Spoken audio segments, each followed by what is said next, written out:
I should have known something was off when she started dressing up for work like she was heading to a damn gala. Sarah was never the type to put in extra effort.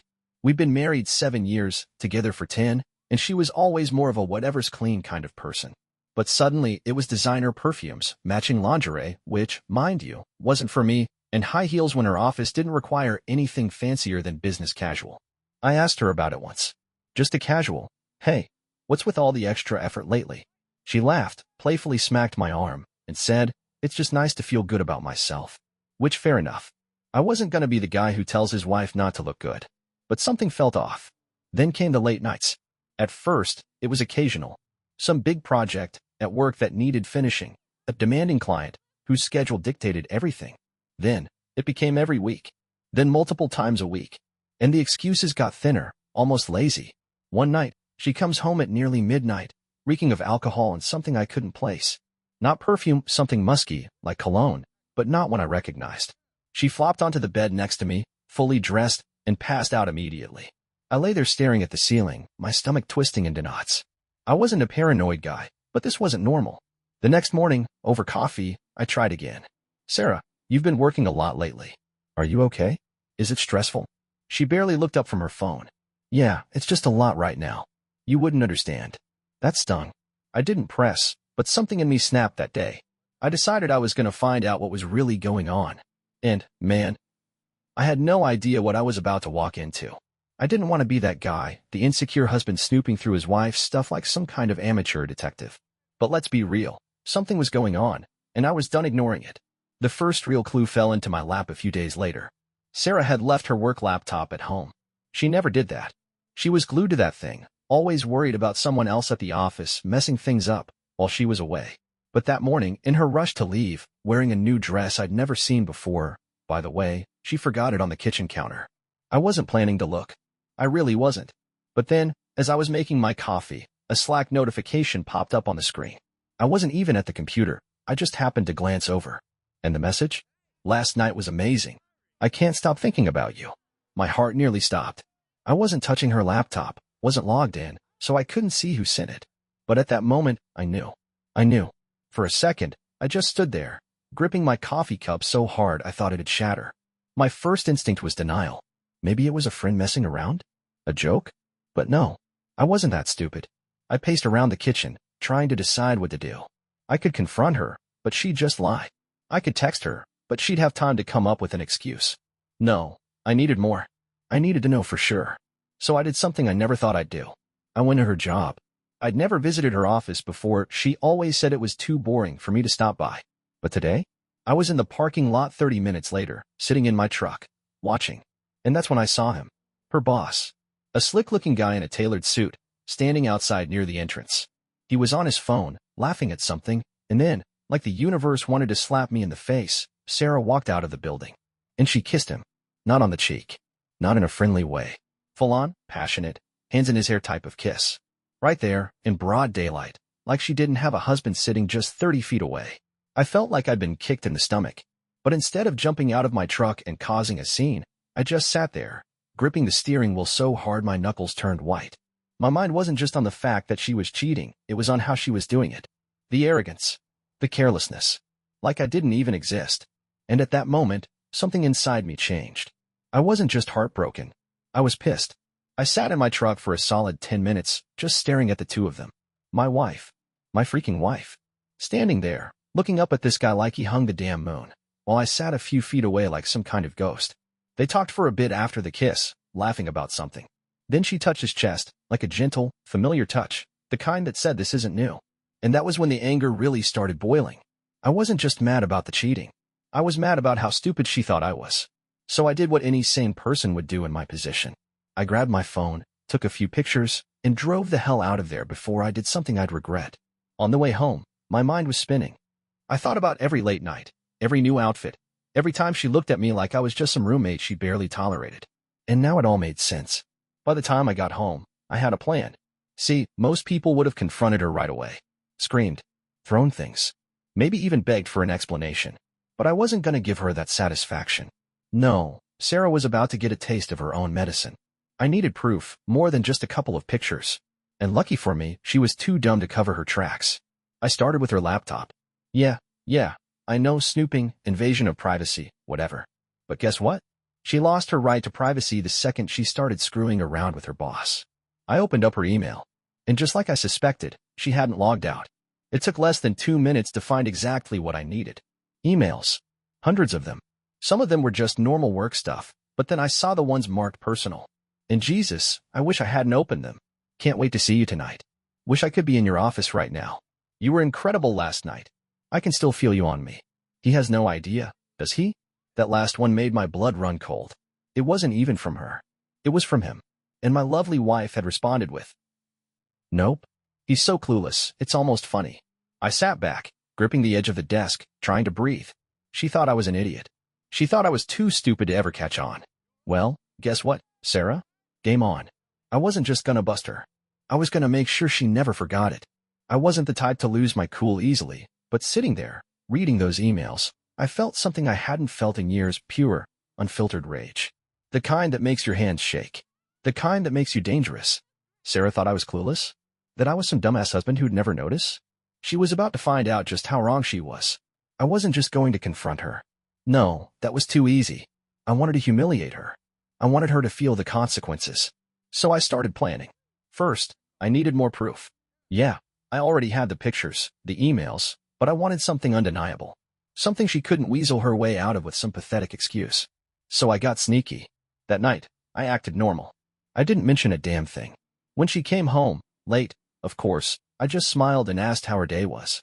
She barely looked at me, just muttered something about being so tired and went straight to the shower. I followed her routine closely. She left her phone in the kitchen while she showered, probably too confident to even worry about me checking it.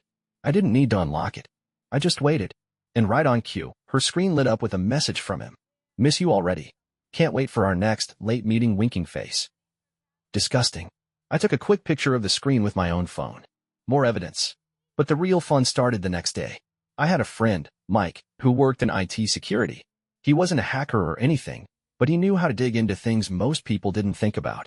I called him up and asked for a favor. "Dude, I need to know where someone's going. Can you help me track a phone?" Mike laughed. "Whose?" "My wife's." Silence. Then, "Shit, man." Yeah. He didn't even hesitate after that. Told me he'd set something up and get back to me. A few hours later, he sent me a link. "Click this whenever she's out. You'll see her location in real time." I owe Mike a beer. Now I just had to wait. That night, Sarah pulled the same old excuse, working late again. "Babe, I'll try not to wake you up when I get home." And I played dumb. Kissed her on the cheek, told her to work hard. She smiled at me like I was the biggest idiot on the planet. The second she left, I clicked the link. And guess what? She didn't go to work. She went straight to a hotel. I stared at the map on my phone, watching that little dot, her dot, settle right at the parking lot of a Holiday Inn about 20 minutes from our house. Not some fancy 5-star place, either. Just a run-of-the-mill, cheap hotel where people go to do things they don't want anyone else to know about. I sat there for a moment, gripping my phone so hard my knuckles turned white. Then, without even thinking, I grabbed my keys and got in my truck. I wasn't going to bust in there like some crazy maniac. No, I wanted to be smart. I wanted to be careful. If I played this right, Sarah wouldn't just be caught, she'd be destroyed. On the way there, I called Mike. "She's at a hotel," I said, keeping my voice even. "Shit. Yeah. Think you can get me the hotel room number?" He sighed. "Man, I can't hack into their system or anything." "I don't need hacking," I said. "Just an idea. Can you check her phone activity? Anything that might help? Give me a sec." I heard him typing furiously. A minute later, he whistled low. "Well, would you look at that? Your lovely wife just sent a text. Room 214. Doors unlocked," winking face. I actually laughed. It was hollow and bitter, but it was a laugh. "Appreciate it, Mike. Dude, what are you gonna do?" "You'll see." I hung up. When I pulled into the hotel parking lot, my heart was pounding, but I wasn't nervous. I was focused. I knew what I had to do. First, I walked right up to the front desk and put on my best friendly, dumb husband act. "Hey, man," I said to the receptionist, a young guy who looked like he barely cared about his job. "My wife's in room 214. I forgot my key. Think you could let me in?" He barely looked up. "I can't do that, sir." "Oh, come on." I chuckled, leaning in. She'd kill me if she knew I locked myself out again. Just a one-time thing. I slid a $50 bill across the counter. That got his attention. He hesitated, then sighed. "Fine. Just this once." He handed me a spare key card. I walked down the hall, my boots silent against the ugly patterned carpet. My pulse was steady. My breathing was even. I stopped in front of room 214, took a deep breath, and pressed my ear against the door. Voices. Laughing. Her laugh. That was the moment I knew I would never forgive her. I slid the key card in. The light blinked green. The handle turned, and I stepped inside. The door swung open, and for a split second, everything froze. There she was. My wife.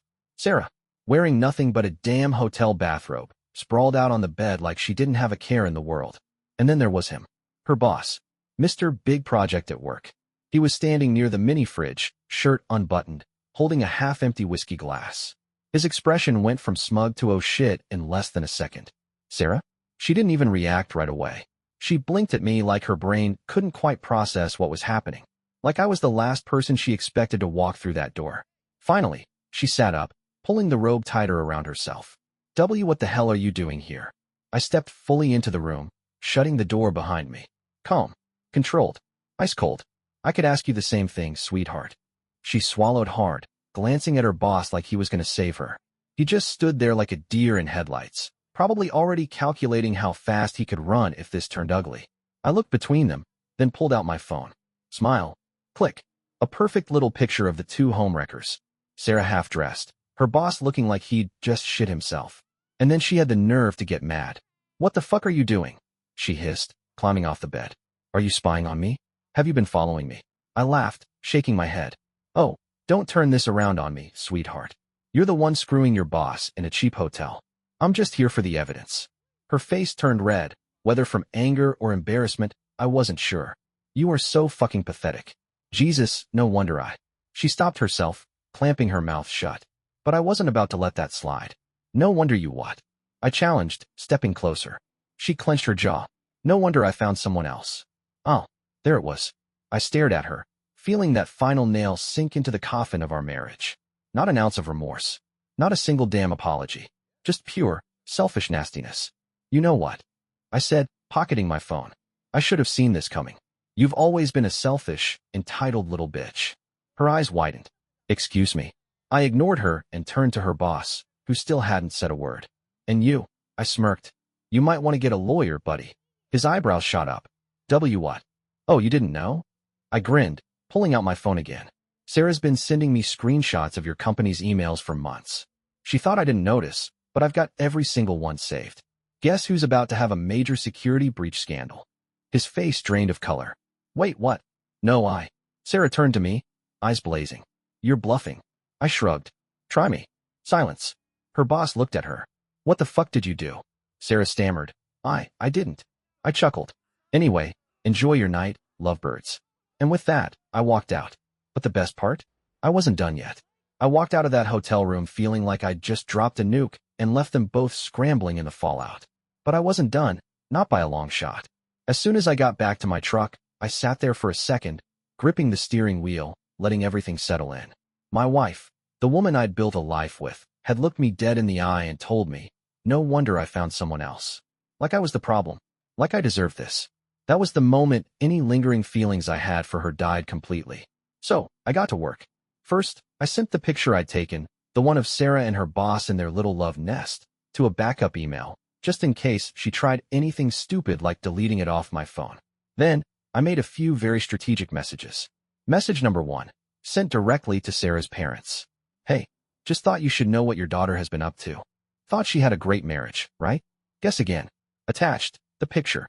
Sarah's mom was a sweet lady, old school Catholic, believed in the whole marriage is sacred thing. This was going to break her heart. But hey, not my problem anymore. Message number 2, sent to our group chat with mutual friends. Hey guys, quick question. If your wife was working late, but actually screwing her boss in a hotel room, would you still bring her to poker night? Asking for a friend. Attached, the picture. Oh, that was going to spread fast. And finally, message number 3, sent to Sarah's boss's wife. Yup, turns out, Mr. Hotshot wasn't just some bachelor playing the field. He had a whole-ass wife and 2 kids. Hey, wife's name. I hate to be the bearer of bad news, but your husband's been keeping busy at work, just not in the way you'd hope. Attached, the picture. I hit send on all of them, then sat back and took a deep breath. That should do it. Then my phone buzzed. Sarah. I smirked. That was fast. I let it ring out. She called again. And again. Finally, a text. Sarah, what the fuck did you do? I grinned and replied, keeping it simple. Me. I let everyone know the truth. Something you should have done a long time ago. Sarah, you're a fucking child. You're ruining my life. Me. No, sweetheart. You did that all on your own. I blocked her number. Then, I started packing my bags. Because as fun as this was, I had one more move to make. I was going to be long gone before she even had a chance to crawl back. After blocking Sarah, I tossed my phone on the bed and got straight to work. I wasn't about to wait around for her to come home, crying and begging, or, more likely, screaming about how I was the villain in all this. Nope, I was going to be gone. First thing I did was grab a duffel bag and start packing. Not everything, just the essentials. Clothes, toiletries, my laptop, and anything else I actually cared about. The rest? She could have it. I didn't want anything that reminded me of her anyway. While I packed, I kept an eye on my phone, watching the chaos unfold. Sarah's mom had already responded. Sarah's MOM. Oh my God. I can't believe this. I'm so sorry. This is not how we raised her. Her dad? No response yet, but I knew the guy well enough to know he was gonna lose his shit. The group chat with our friends? Blowing up.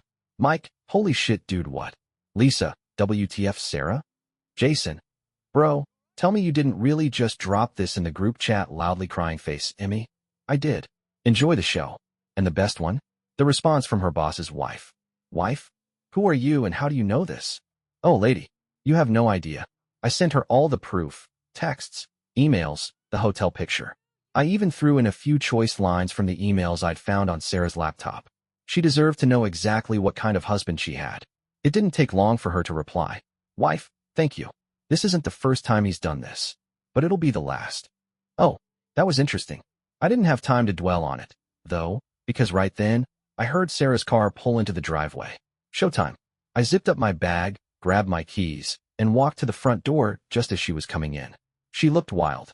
Hair a mess, makeup smudged, breathing hard like she'd just sprinted to the car. Her eyes locked onto my bag immediately. What the fuck are you doing? She snapped, slamming the door behind her. I smiled. Leaving. Her face twisted with rage. You're not going anywhere. You don't get to fucking humiliate me, and then just run off like some coward. I laughed, actually laughed. Humiliate you? Sarah, you did that all by yourself. I just made sure everyone saw it. Her jaw clenched. You ruined my life, you piece of shit. No, Sarah. I just stopped protecting you from the consequences of your own actions. She stared at me, breathing hard, her hands balled into fists. I could tell she wanted to say something, scream something, but for the first time ever, she had nothing. So I walked past her, duffel bag slung over my shoulder, and opened the door. Right before I stepped out, I turned back and said the last words I'd ever say to her. Oh, by the way, your boss's wife? She knows everything now. Good luck with that. Then I walked out, and I didn't look back. Walking out that door was the best decision I'd ever made. I got in my truck, tossed my bag in the passenger seat, and drove off without a second glance. The weight I'd been carrying for months, hell, maybe years, lifted off me like a damn balloon. But I wasn't done yet. See, I didn't just leave. I wanted to watch the fallout. So I parked a couple of blocks away, pulled up my phone, and checked in on the chaos. First stop? Our group chat. Lisa. Sarah, seriously? What the hell is wrong with you? Jason. Yeah, dude. You don't even seem sorry. Sarah. You guys don't know the full story, so maybe don't fucking judge me, okay? Me. What's the full story, Sarah? I'd love to hear it. She didn't respond to that one. Next, I checked my emails. Nothing from Sarah's boss's wife yet, but I had a fun one from a blocked number, meaning she probably got a burner phone just to message me. Sarah, you are such a petty, pathetic little bitch. You think you're ruining me? I'll be fucking fine. But you? You're a joke. Enjoy being alone forever. I grinned. If she had to tell me she was fine, she definitely wasn't. Then came the real kicker, a message from her boss's wife. Wife, just letting you know, I kicked his ass out. Lawyer's already on it. Thanks again. Oh, damn. She didn't waste any time. Then, a second message. Wife, also, if you ever want to grab a drink and celebrate ruining two cheaters' lives, hit me up. You seem fun. I actually laughed out loud. Meanwhile, I knew Sarah had to be losing her mind. Her boss was getting divorced. His life was crumbling. And guess what? I did a little more digging. Turns out his company had a very strict no interoffice relationships policy. If his wife went after him and reported it to HR, he was fucked. And Sarah? Oh, she was screwed too. I knew for a fact that her boss had promised her promotions, raises, and all sorts of perks.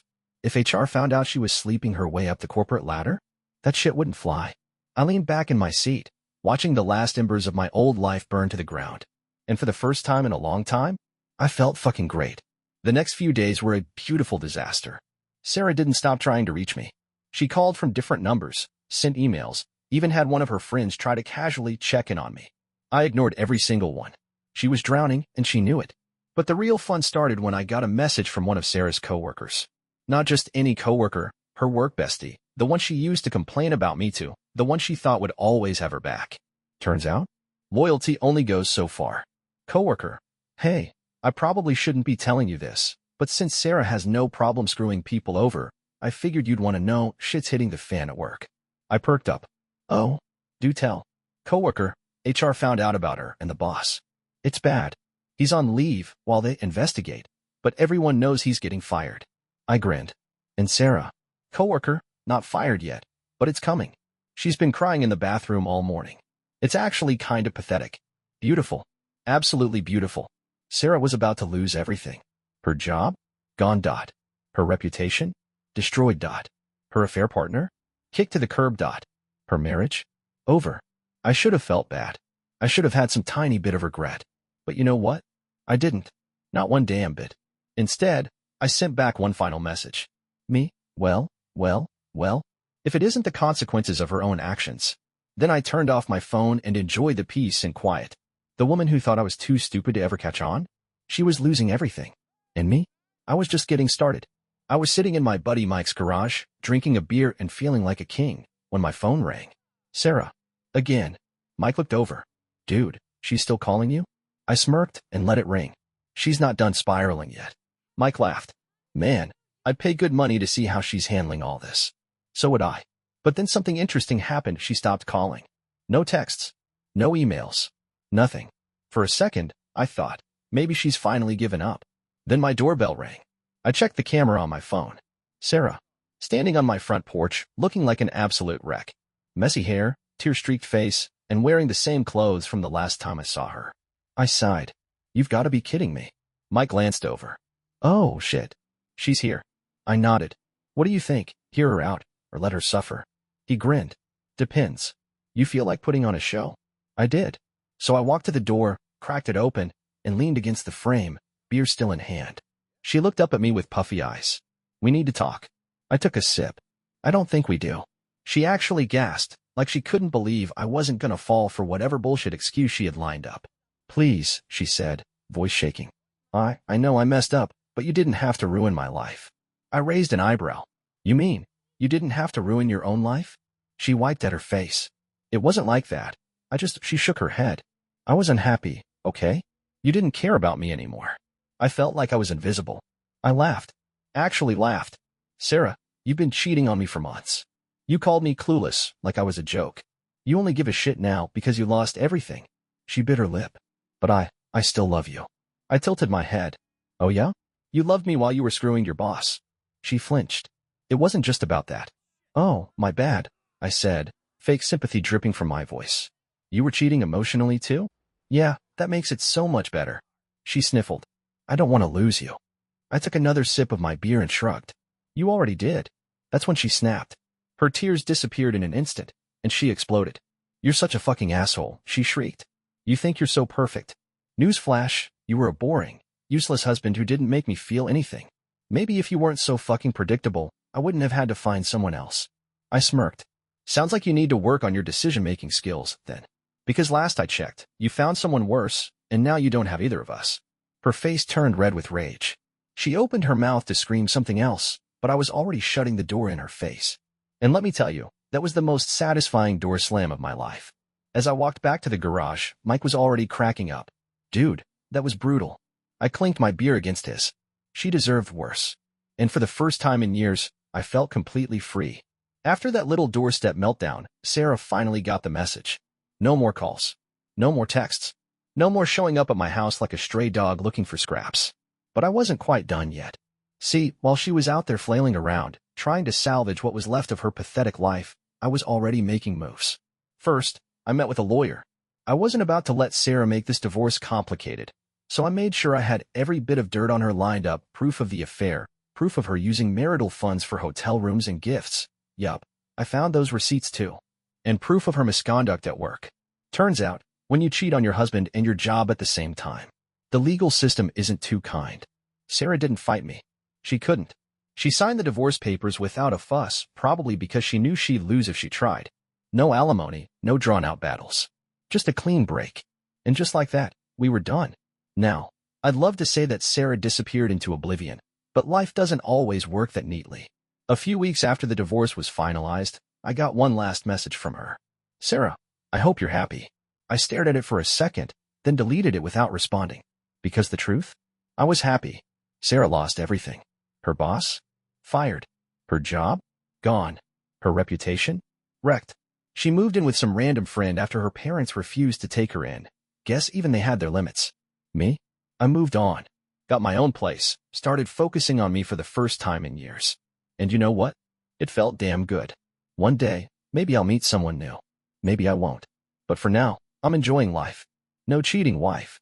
No lies. No stress. Just peace. And trust me, after everything, that's the biggest win of all.